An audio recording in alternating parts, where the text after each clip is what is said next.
C'est officiel, Renault nous dévoile sa nouvelle Clio 2024. On voit que Renault a vraiment tout misé sur l'apport esthétique, sur la carrosserie, face avant retravaillé, face arrière aussi retravaillé. On a aussi des nouvelles finitions qui viennent apparaître sur le catalogue.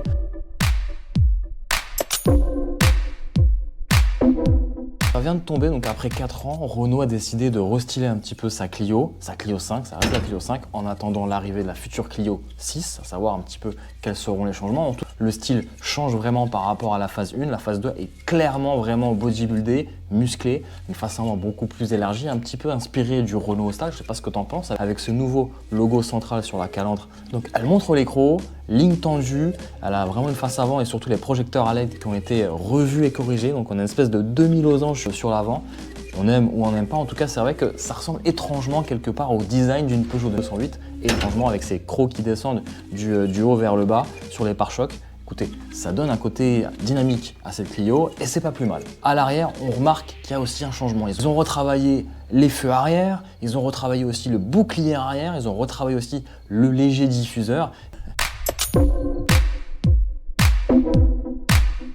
En termes de coloris, il y aura 7 teintes de carrosserie possibles et disponibles sur cette nouvelle Clio. On aura du blanc glacier, du noir étoilé, du gris schiste, couleur qu'on a pu voir aussi sur le Renault Austral, bleu Iron, rouge flamme, orange Valencia, c'était je crois la couleur lancement sur la phase 1, et la nouvelle teinte gris rafale, une nouvelle teinte à voir qu'est-ce que ça donne en vrai.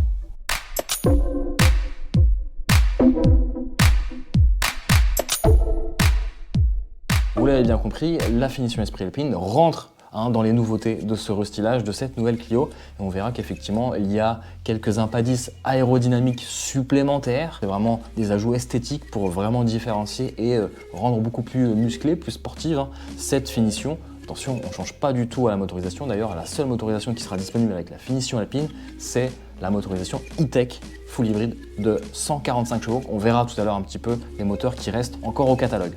Au niveau des dimensions, ça ne change pas. On est sur 4 mètres de longueur, 1,98 m de largeur avec les rétroviseurs et en hauteur 1,44 m. L'intérieur ne change pas vraiment. Déjà, on a vu, comme sur l'extérieur, l'apparition du nouveau logo qui apparaît au centre du volant. On a cette nouvelle finition Alpine qui forcément va reprendre une espèce de broderie avec le drapeau tricolore sur les sièges et une broderie spécifique sur le volant. Ça, c'est vraiment ça la nouveauté. Alors pour ceux qui avaient espoir d'avoir un nouveau système d'infodivertissement un petit peu comme le Renault Austral ou la nouvelle Renault Mégane E-Tech, non, pas du tout. La Renault revoit et recorrige un petit peu son système d'infodivertissement Multisense. On aura toujours les couleurs d'ambiance lumineuses, mais ça change pas vraiment. Il y aura aussi une vingtaine d'aides proposées à la conduite, les systèmes d'ADAS, etc., les systèmes d'aide de conduite autonome de niveau 2. Bref, vous avez tout ça sur une citadine, c'est vraiment pas mal. On aura bien sûr la caméra 360, qui est un équipement supplémentaire. Il y aura aussi le système EasyLink qui permettra de connecter votre téléphone portable Android Auto ou Apple CarPlay directement sans fil. Ça, c'est aussi pas mal et pratique, confortable au quotidien. Malgré le fait que ce soit une citadine, il y a de l'espace à l'arrière. Le coffre ne change pas, 391 litres de volume de chargement, 301 litres pour la version full hybride. Un 4 motorisation perd 90 litres de volume de chargement dans le coffre. Côté motorisation, j'y viens tout de suite. En fait, Renault garde ses 5 moteurs disponibles, donc il y aura de l'hybride, du GPL, de l'essence et du diesel. Alors on commence par l'entrée de gamme des motorisations, c'est le moteur essence SCE 65 chevaux qui est une cylindrée de 1 litre et qui proposera donc 65 chevaux et surtout 95 Nm de couple. Donc autant vous dire, est proposé uniquement en boîte manuelle 5 rapports, autant vous dire que c'est plutôt une voiture typée ville plutôt que long trajet, puisque effectivement avec sa boîte 5 rapports et sa faible motorisation, sa faible puissance, vous allez un petit peu galérer en relance, donc c'est vraiment une voiture faite pour la ville.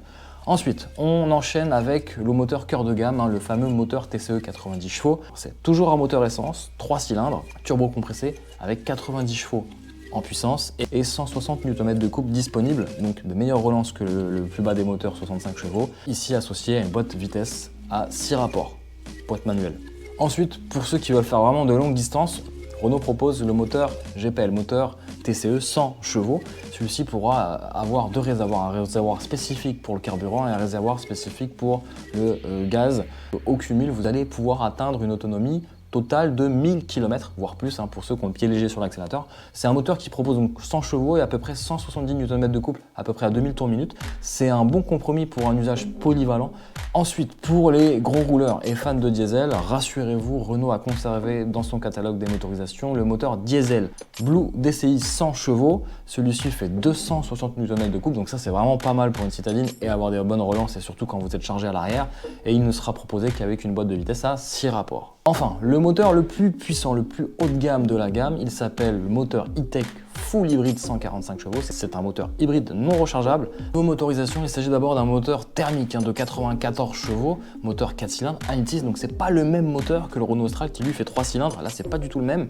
Et donc, associé à la partie hybridation, on arrive à une puissance totale de 145 chevaux. Effectivement, cette motorisation est associée à une boîte automatique. On n'a pas de boîte manuelle, une boîte automatique à crabot, à 14 combinaisons. On verra ce que ça donne sur la route, mais c'est vrai que ce genre de boîte donne ce petit côté un petit peu linéaire. On verra si les relances sont au rendez-vous.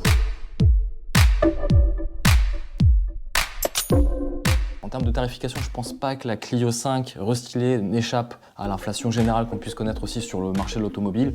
On est autour des 5%. Donc j'ai fait une estimation, c'est pas sûr et c'est pas du tout officiel, mais les prix devraient évoluer entre 500 voire 1500 € en fonction des finitions et des équipements.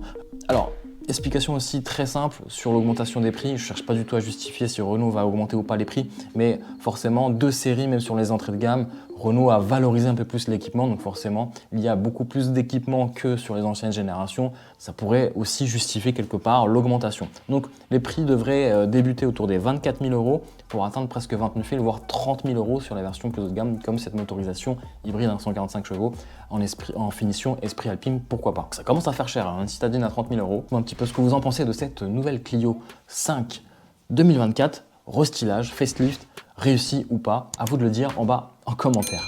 Et moi je vous retrouve pour de nouvelles aventures sur la chaîne Podcast Passion. Ciao ciao.